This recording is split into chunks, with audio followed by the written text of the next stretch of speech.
블랙잭 문제는 여기 브루트 포스에 속해 있고요. 기본적인 조합 문제입니다. 조합 문제라는 거는 하나의 배열 같은 게 주어졌을 때 n개의 배열에서 r개의 가능한 모든 조합들을 이용해서 조사를 해보는 문제입니다. 그래서 이 문제를 한번 읽어보면 카드의 합을 20일을 넘지 않는 한도 내에서 카드의 합을 최대한 크게 만드는 게임 블랙잭이죠. 그거를 약간 개선을 해서 이제 약간 다릅니다. 그래서 뭐냐면 n장의 카드가 있고 거기서 3장의 카드를 골라야 돼요. 만약에 이게 3이 아니고 이제 더 큰 숫자면 조합이 이제 더 복잡해지겠죠. 그 다음에 m을 넘지 않으면서 m과 최대한 가깝게 만들어야 된다 라고 합니다. 그래서 보시면은 이제 5랑 21이 주어졌을 때 이 5개를 가지고 21에 가장 가깝게 만드는 거는 예를 들어서 이거 3개를 더하면 24니까 안 되겠죠. 요거 3개를 더하면 21이니까 이게 정답입니다. 그리고 여기서 이 10개 중에 500보다 작거나 같은 애 중에 가장 큰 걸 만들면 되는 거죠. 사실 이게 R이 3개니까 3중 포문을 이용해서 간단하게 구할 수도 있습니다. 그래서 3중 포문을 이용해서 구하는 게 아니고 이제 제기함수를 이용해서 구하는 걸 풀이를 해봤는데요. 일단 메인 함수가 있고 n과 m을 입력을 받은 다음에 각각의 카드들을 cars에다가 받습니다. 그래서 cars는 뭐냐면은 제가 글로벌 변수를 선언을 했어요. 글로벌 변수를 쓰는 거는 좋은 습관은 아니지만 그래도 이런 문제 풀이를 할 때는 굉장히 편하기 때문에 글로벌 변수를 사용을 합니다. 그리고 n이 최대 100이라고 있기 때문에 100으로 미리 잡아두는 거죠. 그리고 나서 이제 search라는 함수를 이용을 하게 되면은 여기 nearest라는 거를 업데이트를 계속 내부적으로 하게 됩니다. 네, 그래서 이거 absolute value를 제가 쓰려다가 안 썼는데 지울게요. 네, 그래서 이제 nearest라는 애는 이제 최대의 합인데 합 중에서 m에 가장 가까운 애를 제가 nearest라고 표현을 했고요. 그래서 search라는 애가 어떻게 업데이트가 되는지를 일단 얘기를 해보겠습니다. 그래서 각각의 변수는 앞에서부터 이제 서치 스페이스를 맨 처음 시작점에서부터 n번째까지로 이렇게 제한을 할 거예요. 그러면 앞, 뒤를 선택할 필요가 없고 맨 앞에 것만 알려주면 되겠죠. 그리고 R은 우리가 조합을 얘기할 때 보통 이제 NC 컨비네이션이라고 NCR 이렇게 표현하잖아요. 그래서 이제 총 몇 개의 조합을 선택을 할 건지입니다.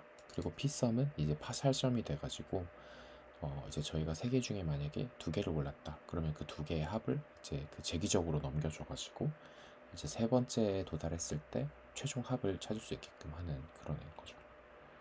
그래서 이제 시작점이 0이고 3개를 골라야 되고 파열섬은 0으로 시작을 해서 제기함수를 돌리는 겁니다. 실이 조용히하고.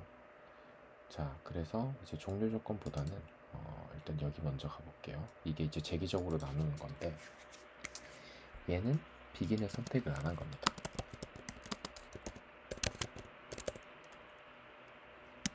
비긴을 선택을 안 한 거예요.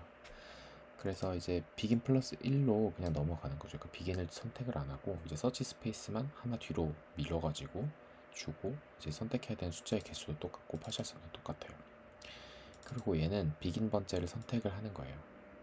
그럼 서치 스페이스는 마찬가지로 줄어들지만 골라야 될 숫자의 개수도 하나 줄어들겠죠. 왜냐면은 우리가 3개 중에 이미 하나를 선택했다. 아니면 2개 중에 하나를 선택한 거니까. 그렇죠? 그리고 이제 파셜섬이 파셜섬 더하기 내가 고른 비긴 번째 카드의 숫자로 업데이트가 될 겁니다. 그래서 주어지고 근데 이걸 하는 조건은 이제 당연히 이 비긴을 선택을 했을 때 얘가 n보다 크면은 어차피 정답이 될 수 없는 애니까 할 이유가 없죠. 그래서 이 경우에만 얘를 수행하게끔 이렇게 2개로 주겠습니다. 그 다음에 이제 종료 케이스가 2개가 있는데요. 첫째는 R이 1에 도달했을 때는 이제 전체 비긴 스페이스 중에서 그 전체 서치 스페이스 중에서 이제 하나씩 고르면서 다 더해보면서 이제 리어리스트를 업데이트를 하면 끝입니다. 네. 그래서 이제 비긴 번째부터 n 번째까지 i를 돌면서 이제 얘가 리어리스트의 조건을 만족을 할 때 이제 니어리스트를 partial sum 더하기 i번째 카드의 값으로 업데이트를 하는 거죠. 그 업데이트를 하는 조건은 이 새로운 썸이 니어리스트보다 크고 대신에 n보다는 작아야 됩니다. 그러면 n에 가장 가까우면서 큰 값이 되겠죠. 네, 이렇게 되고요. n보다 작으면서 가장 가까운 값이 되겠죠. 그 다음은 이제 서치 스페이스랑 우리가 골라야 되는 카드의 개수가 같은 경우입니다. 이렇게 되면은 이제 서치 스페이스 전체 카드를 다 합을 더한 다음에 걔를 니어리스트랑 비교를 해줘야겠죠. 그래서 서치 스페이스 전체 합은 일단 썸이라는 애가 파셜 썸이 있고 그 다음에 비긴부터 n번째까지 다 더하면은 서치 스페이스 카드의 전체 합이 될 겁니다. 전체 합을 썸에다가 계속해서 엎어주는 거죠. 그래서 이때 이 썸이 니어리스트보다 크고 그리고 n보다 작거나 같으면 이제 m에 더 가까운 애가 되죠. 그래서 이때 업데이트를 해주고 이제 종료를 하는 거죠. 그래서 이 두 가지 종료 조건을 가진 재계함수라고 보시면 됩니다. 그래서 얘를 제출을 해주면